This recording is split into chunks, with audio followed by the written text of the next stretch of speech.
OTT చూసే ముందు ఓసారి ఇటు చూద్దాం. పూర్తి వివరాలకు చదవండి రేపటి సాక్షి దినపత్రిక. తెలంగాణను భారీ వర్షాలు, వరదలు అతలాకుతలం చేస్తున్నాయి. హైదరాబాద్తో పాటు ఉత్తర తెలంగాణలోని ప్రాంతాల్లో భారీ వర్షాలు, వరదలు ప్రభావం అధికంగా ఉండగా ప్రధానంగా ఈశాన్య తెలంగాణలో భారీగా నష్టం వాటిల్లింది.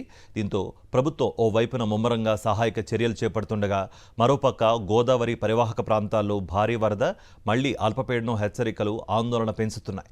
ఉత్తర తెలంగాణతో పాటు ఎగువ ప్రాంతాల్లోని గోదావరి ఎగువ పరివాహక ప్రాంతాల్లో కురుస్తున్న వర్షాలతో ప్రాజెక్టులకు భారీగా వరద నీరు చేరుతోంది. శ్రీరామ్ సాగర్, నిజాం సాగర్, కడియం ప్రాజెక్టులతో పాటు కాళేశ్వరం ప్రాజెక్టుకు వరద పోటెత్తడంతో ప్రాజెక్టుల గేట్లు ఎత్తి దిగువకు నీటిని వదులుతున్నారు. దీంతో భద్రాచలం వద్ద వరద ప్రవాహం పెరగడంతో 1వ నెంబర్ హెచ్చరిక జారీ చేశారు. హైదరాబాద్ పరిసరాలతో పాటు యాదాద్రి జిల్లాలో కురుస్తున్న భారీ వర్షాలకు మూసీకి వరద పోటెత్తింది. యాదాద్రి భువనగిరి జిల్లాలోని సంగెం భీమలింగం బ్రిడ్జిపై నీరు ఉధృతంగా ప్రవహిస్తూ ఉండడంతో అప్రమత్తమైన అధికారులు లో లెవెల్ బ్రిడ్జికి ఇరువైపులా వాహనాల రాకపోకలను నిలిపివేశారు.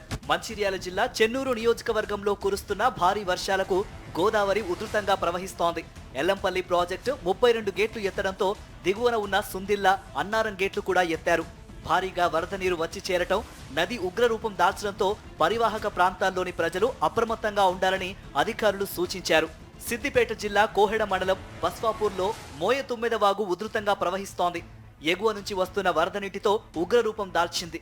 జాతీయ రహదారి పనులు చేయడానికి వచ్చిన 8 మంది యూపీ వలస కూలీలు వరద నీటిలో చిక్కుకున్నారు. సమాచారం అందుకున్న Husnabad ACP Satish rescue team సాయంతో కూలీలను రక్షించారు. జయశంకర్, భూపాలపల్లి జిల్లా వ్యాప్తంగా కురుస్తున్న వర్షాలతో చాలా చోట్ల పంటలు నీట మునిగాయి.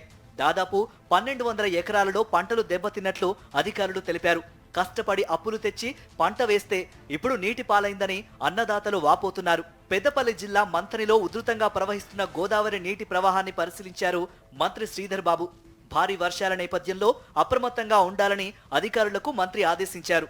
ఎలాంటి ఆస్తి, ప్రాణ నష్టం జరగకుండా చర్యలు తీసుకోవాలన్నారు. భారీ వర్షాలతో ఆదిలాబాద్ జిల్లాలోని సింగరేణి ఓపెన్ కాస్ట్ లో బొగ్గు ఉత్పత్తి నిలిచిపోయింది. బెల్లంపల్లి రీజియన్ ఓపెన్ కాస్ట్ గనుల్లోకి వరద నీరు చేరింది. దీంతో సింగరేణి గనులు బురదమయంగా మారాయి. సిబ్బంది మోటార్ల సాయంతో నీటిని తోడుతున్నారు. ఉమ్మడి ఖమ్మం జిల్లాలో మున్నేరు వరద ప్రభావిత ముంపు ప్రాంతాల్లో 2వ రోజు ముమ్మరంగా సహాయక చర్యలు చేపట్టారు అధికారులు. వాన, వరద ఉధృతి తగ్గడంతో చురుగ్గా పారిశుద్ధ్య పనులు చేస్తున్నారు. ఇళ్లలోకి భారీగా చేరిన బురదను వాటర్ ట్యాంకర్ల ద్వారా తొలగిస్తున్నారు. రోడ్లపై విరిగిపడిన విద్యుత్ స్తంభాలు తొలగించి పునరుద్ధరణ పనులు వేగవంతం చేశారు. కొమరంభీం జిల్లాతో పాటు ఎగువన కురుస్తున్న భారీ వర్షాలతో ప్రాణహిత నదికి వరద పోటెత్తింది. కౌటాల మండలంలో 100 ఎకరాల్లో పంటలు నీట మునిగాయి. మిర్చి, పత్తి పంటలు దెబ్బతినడంతో రైతులు నష్టాల పాలయ్యారు. ప్రభుత్వం పరిహారం చెల్లించి ఆదుకోవాలని కోరుతున్నారు.